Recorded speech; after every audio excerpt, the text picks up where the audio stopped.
Fala pessoal, sejam muito bem-vindos a um boletim Coppola especial sobre o bate-papo camarada entre Lula e Reinaldo Azevedo no dia 1º de abril. Em razão da oportuna escolha da data, eu já começo registrando meus parabéns aos envolvidos. Transmitir a entrevista de um ex-criminoso e ex-condenado por corrupção no dia da mentira foi uma jogada de mestre. E deu bastante audiência, né? Mais de 1% da população brasileira consumiu esse conteúdo estragado, embalado com rótulo falso, como se fosse um produto democrático. Não é. A entrevista é pura cleptocracia enlatada. E eu sei que desanima saber que tanta gente engoliu informação vencida, mas para fazer frente a essa intoxicação intelectual é muito fácil. Pause esse vídeo e compartilhe. Vamos compartilhar e questionar publicamente porque logo Reinaldo Azevedo se prestou a esse papel constrangedor e porque a Band concordou com isso. Se 200 mil pessoas gastarem 10 segundos compartilhando esse vídeo no Instagram, no Facebook, no YouTube, no Telegram, ele também vai impactar mais de 1% da população brasileira. E assim, espalhando a verdade, a gente contrapõe esse palanque virtual que o senhor Reinaldo Azevedo proporcionou ao Lula na Rede Bandeirantes. Só uma consideração preliminar. A partir do momento que o STF arbitrariamente torna Lula elegível, ele regressa ao debate público.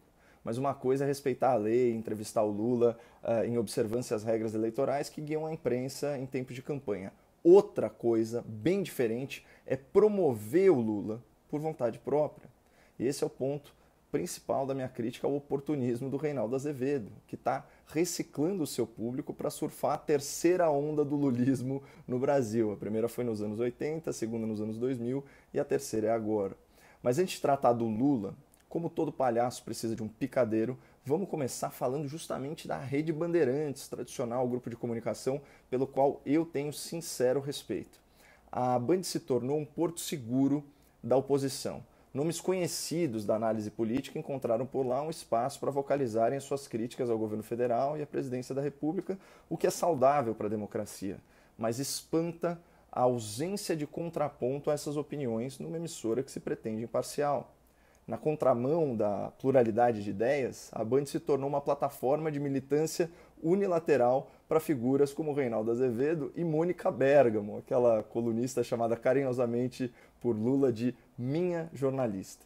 E a única voz realmente dissonante, do Luiz Ernesto Lacombe, foi silenciada sem maiores satisfações ao público, que prestigiava o programa do apresentador com uma audiência cada vez maior. Então, isso só fez alimentar a desconfiança daqueles que não viram com bons olhos o contrato de cooperação multimilionário celebrado entre a Rede Bandeirantes e o China Media Group, uma gigante estatal conhecida como a voz da China. E olha, na real, até a EBC tem uma parceria gratuita de conteúdo com esse conglomerado. Mas vamos combinar que a China, em pleno século XXI, ainda não respeita um direito humano fundamental, a liberdade de expressão e, por consequência, a liberdade de imprensa. Outras ditaduras que violam essas garantias aqui na América Latina são Venezuela e Cuba. E o Lula fez questão de agradecer os líderes autoritários desses dois países naquela sua primeira coletiva de imprensa como ex-criminoso. Portanto, soa muito estranho, a ouvidos mais atentos, a ideia de um apologista de ditaduras socialistas ter tanto protagonismo numa emissora associada à estatal chinesa de comunicação. Especialmente quando esse bajulador de tiranos também puxa o saco do dono da emissora no ar. Eu quero até agradecer que eu não tive oportunidade, mas o Johnny Sayad foi o único empresário em todos esses 5 anos de tortura, sabe, que num programa da Bandeirante, num debate que houve na Bandeirante, dia 24 de junho de 2009, ele fez um pronunciamento dizendo que era possível combater a corrupção sem precisar destruir as empresas, nem precisar de destruir empregos. Mas enfim, o que realmente chocou a sensibilidade do público foi ver Reinaldo Azevedo dando palco e holofote para as encenações do Lula. Logo ele, autor de um livro intitulado O País dos Petralhas. Vejam aqui nos cortes originais da Jovem Pan qual a definição desse termo. Eu não combati o PT durante 13 anos no poder, e muito antes disso, Porque, por exemplo, o termo petralha eu criei antes. O PT não estava no poder ainda. O PT estava no poder em Santo André, quando eu criei o termo petralha. Que é aquele que rouba dinheiro público para justificar um projeto de poder. Eu identifiquei isso lá em Santo André. E foi aí que eu criei o termo petralha, uma mistura de PT com Irmãos Metralha. O fato é que até outro dia, Reinaldo Azevedo tinha uma coleção de adjetivos desairosos para se referir ao Lula. O primeiro que me vem à cabeça é aquela alcunha de apedeuta. Apedeuta é uma pessoa sem instrução. Mas além de desqualificar Lula como um petralha ignorante, o Reinaldo também criticava com razão o governo do Partido dos Trabalhadores. Quem quebrou o Brasil, Lula, foi o seu partido. Não foi Michel Temer. Quem conduziu o país para a maior recessão da sua história foi o PT. Quem quebrou a Petrobras foi o PT. Quem quebrou o setor elétrico foi o PT. Quem empurrou o país para a inviabilidade foi o PT. Quem deixou o país com 13 milhões de desempregados? O PT. Quem conseguiu conciliar inflação alta, juro alto e déficit explosivo? PT. A trilogia do capeta, meu filho. E agora você vem com conversa? O que há? Aliás, a Dilma só caiu porque o governo ia bem, não é isso? Aquela maravilha que ela está fazendo pro Brasil. Deixa de ser picareta, cara. Isto é mentira. Vigarice, empulhação. Reparem na quantidade de ofensas que o Reinaldo Azevedo de antes dirigia ao Lula. Um petralha, ignorante, mentiroso, vigarista. Vocês acham que o ódio que transbordava dessas falas histéricas e afetadas combina com a cordialidade e a condescendência na entrevista do Dia da Mentira? Claro que não. Mas, como se aprende em Shakespeare, essa loucura tem método. E para entender a motivação política do senhor Reinaldo Azevedo, basta assistir ao começo desse mesmo vídeo, que é de julho de 2017. O ex-presidente Lula diz que o país está com clima de ódio e faz ataques ao presidente Michel Temer e ao senador Aécio Neves. Tá aí. Percebam que Reinaldo Azevedo ataca Lula e o PT em defesa do PSDB de Aécio Neves e do MDB de Michel Temer. E ao longo dos últimos anos, o desenrolar dos acontecimentos sugere que o antipetismo do jornalista era mesmo circunstancial e de fachada, não por uma convicção republicana, pelo repúdio à corrupção ou por princípios democráticos, como é o nosso caso, né? Conforme o PT deixa de polarizar com o PSDB e com o MDB para se tornar um antagonista do bolsonarismo, diminuem os ataques de Reinaldo Azevedo a Lula. E a virulência do jornalista se volta principalmente contra a Operação Lava Jato, que a essa altura já investigava políticos de diversos partidos, inclusive os tucanos e MDBistas amigos dele. Aliás, a mentira predileta do Reinaldo Azevedo é dizer que ele se manteve fiel à sua linha editorial, que ele sempre foi um crítico dos excessos da Lava Jato. Que balela! Há dezenas de artigos do próprio Reinaldo que refutam essas bravatas. E eu separei só um aqui para vocês. Lula já grita ser uma vítima da Lava Jato. Errado. O país é que é vítima há 13 anos da mesma quadrilha. Chefão do PT volta a se dizer perseguido para ver se a Operação Lava Jato continua de forma inexplicável a preservá-lo. Percebam que em novembro de 2015, diante das revelações iniciais da Lava Jato, Reinaldo Azevedo realmente criticava a Força-Tarefa de Curitiba, mas por ainda não ter enquadrado Lula. Vejam aqui o que ele dizia à época.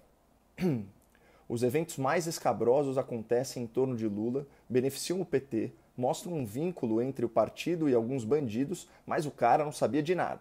O Mensalão e o Petrolão beneficiavam seu governo, mas ora vejam, ele nunca sabe de nada. E o Reinaldo termina afirmando peremptoriamente: no fim das contas, é tudo a mesma coisa. Trata-se de uma quadrilha disfarçada de projeto de poder organizada para assaltar o Estado brasileiro. Pessoal, é muito importante lembrar que tudo isso foi escrito pelo Reinaldo Azevedo antes dos processos judiciais que resultaram nas múltiplas condenações do Lula na primeira instância, na segunda instância e no STJ. Ou seja, o jornalista Reinaldo Azevedo tinha tanta certeza sobre o cometimento dos crimes que já tratava Lula e os petistas como uma quadrilha corrupta antes mesmo do devido processo legal. E eu te pergunto, o que mudou de lá para cá? Lula se tornou inocente? Os petistas foram absolvidos? Claro que não. Os fatos continuam idênticos. Quem se transformou, quem se deformou foi Reinaldo Azevedo. E vamos combinar que é muita hipocrisia dar tanta visibilidade e tanto palanque para alguém que você julga ser um petralha ignorante que assaltou o Estado brasileiro. Mas enfim, olha o que aconteceu em 18 de maio de 2017. Irmã do senador Aécio Neves é presa pela Polícia Federal. Ela é considerada operadora do senador nas investigações da Lava Jato. Entre os áudios das escutas telefônicas vazadas inconstitucionalmente à imprensa, havia conversas entre Reinaldo Azevedo e Andréa Neves que revelavam não só alinhamento político, como também afinidade pessoal. Nas conversas grampeadas, o Reinaldo também se referiu ao jornalismo da Veja como, aspas, nojento. E foi esse constrangimento que motivou seu pedido de demissão da revista. Ato contínuo, ele pede para sair também da Rádio Jovem Pan. E eu encontrei aqui a justificativa oficial e de próprio punho do Reinaldo Azevedo. Pedi demissão da Jovem Pan.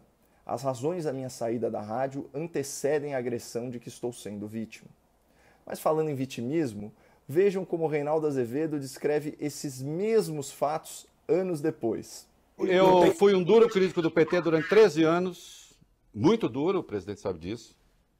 Eu nunca perdi nenhum emprego por causa disso.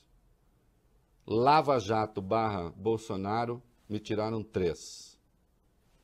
Só que eu continuo aqui entrevistando Luiz Inácio Lula da Silva. Bom, essa é uma afirmação tão falsa que virou até manchete do Grupo Folha. Qual a influência que o candidato Jair Bolsonaro tinha em 2017 e 2018 para demitir alguém? Não, senhor. Foi Reinaldo Azevedo que pediu demissão e não por causa da Lava Jato. Ele saiu por escolha própria e por defender o indefensável. Ele atacava as autoridades que corajosamente combatiam a corrupção. Ele se tornou praticamente um assessor de imprensa do ministro mais malquisto do STF. E ele passava pano para um senador e para um presidente acusados de corrupção no exercício dos seus mandatos. E qual foi o resultado disso? Reinaldo Azevedo ofendeu a moralidade e o senso de justiça do seu próprio público, que passou a criticá-lo e a abandoná-lo. Esse é um dado fundamental para entender essa aproximação com Lula e essa guinada brusca à esquerda. A audiência do Reinaldo Azevedo hoje é uma fração do que já foi um dia. E ele sabe que precisa migrar de plateia e reciclar o seu público para se manter minimamente relevante, talvez até por uma questão de vaidade, de ego, sei lá. E de fato, essa entrevista com o Lula foi a maior audiência que o Reinaldo viu nos últimos anos, até virou notícia na lacrosfera, né? Agora, só para efeito de comparação, a entrevista do senador Cajuru ao jornalista Augusto Nunes sobre o impeachment do Alexandre de Moraes teve o dobro de visualizações. Mas enfim, pior do que ver o Reinaldo Azevedo se fazendo de vítima é a insinuação de que o lulopetismo era um oásis da liberdade de expressão.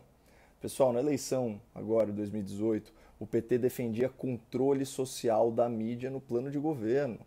Olha como Ciro Gomes se referia a essa proposta. Coisa de ditadura. E o próprio Lula nunca conviveu bem com denúncias e com críticas da imprensa. Está no blog do Reinaldo.